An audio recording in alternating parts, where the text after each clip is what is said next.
Good day and welcome back to another DBZ Dokkan video. In this video we're going to take a look at the battlefield currency, so battlefield memories, and basically discuss how you can get them, how many you can get, and essentially which units you should consider buying. Now, to preface it, battlefield memories can only be obtained from Virtual Dokkan Ultimate Clash. Essentially, the amount of battlefield memories you can obtain is limited to each session of Battlefield Ultimate Clash.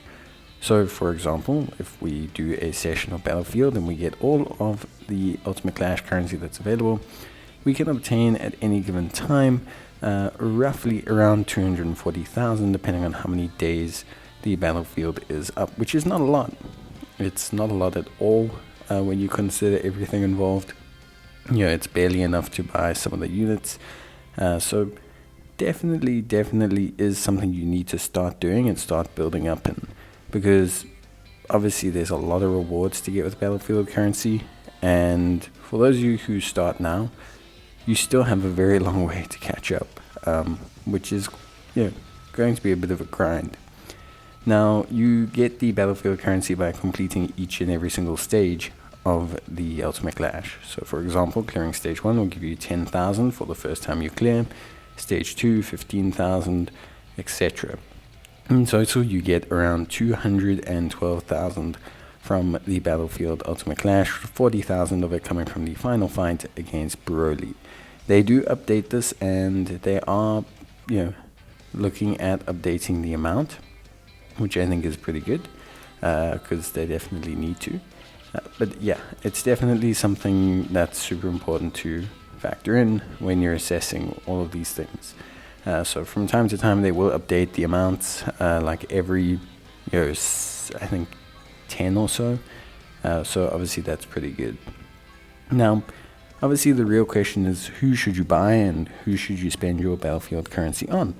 Because the thing is with such a limited reserve of currency, how do you want to strategically spend this battlefield earnings? And it can be quite difficult. When you look at units, and especially when you look at what you need to awaken units between the medals, when Extremes the Awakening medals come out, which allows to focus, it's a very daunting task, especially when you have such limited reserves.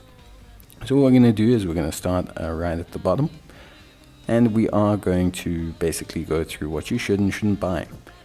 So support items, training items, hidden potential orbs are all things you should avoid. As much as you'll see I have bought some hidden potential orbs, in the long run it's not worth it. Even if you're starting the game and you think, wow, I really need some hidden potential orbs, there are other avenues to get those, and it's just going to be way better for you to not essentially buy them. Same with awakening medals, same with a lot of the stuff. It's just not worth it when you consider what you need to invest in the long run to get some of the characters, Zenny, etc. We come to our first batch of characters, which is this Goku, Gohan, and Piccolo. Don't mind them at all, not even remotely worth it in any way, shape, or form. Maybe they will be at some stage in the future, but right now there's really no incentive towards buying them with the currency. It's just not really something you should consider doing. Basically, just not a good call. Elder Kais are obviously something that people really struggle for early on. Again, not something you should consider buying, for a similar reason to hidden potential orbs.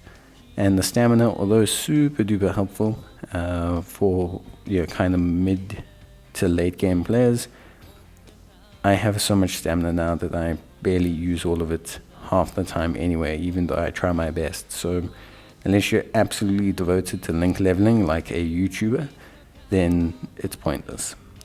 The Flying Nimbus medals can come in handy if you are looking to awaken some various units, however I wouldn't suggest doing it.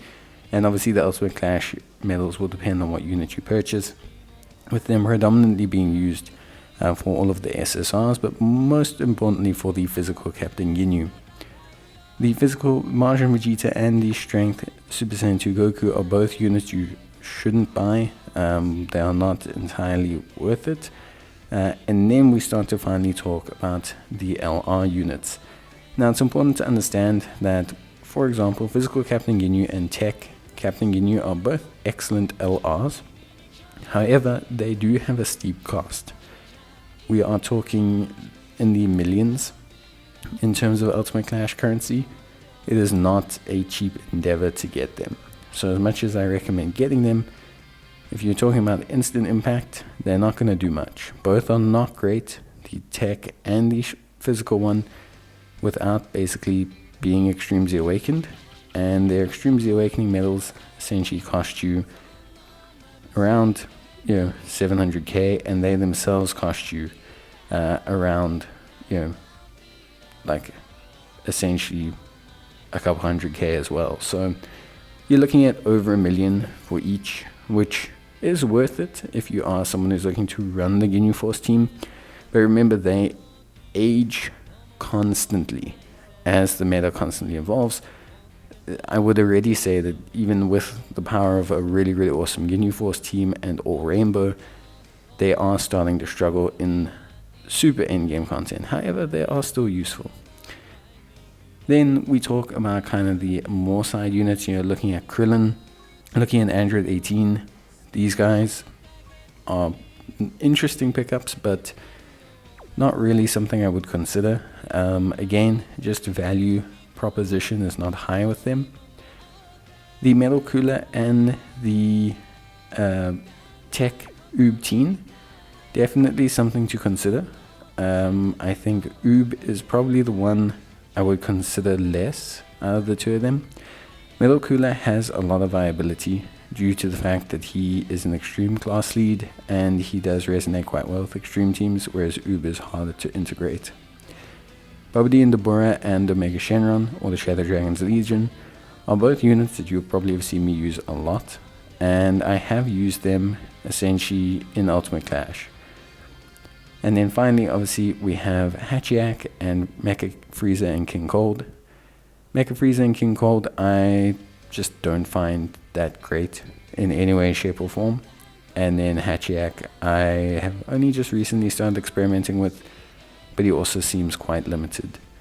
I would honestly say, right now, with the way the battlefield's shaping up and the way everything is happening, the only units I would say you should consider is Easying Oob, getting Babidi and Deborah because of how useful their seal is, because you don't have one on Extreme AGL, the Legion of Shadow Dragons, and then that's it right now. Hachiak is extremely limited, although quite good, and the rest of the units are not anything too crazy. That would be my current priority list. Obviously, getting the units and then easying them. You don't need to rainbow them before easying them. I would highly suggest that you basically get a couple copies, especially with Metal Cooler and Oob. Maybe just get 2 copies and then easy them, because the difference between a unit with 2 dupes or 1 dupe and a rainbow unit is not massive. But yeah, that's it for me. Bye.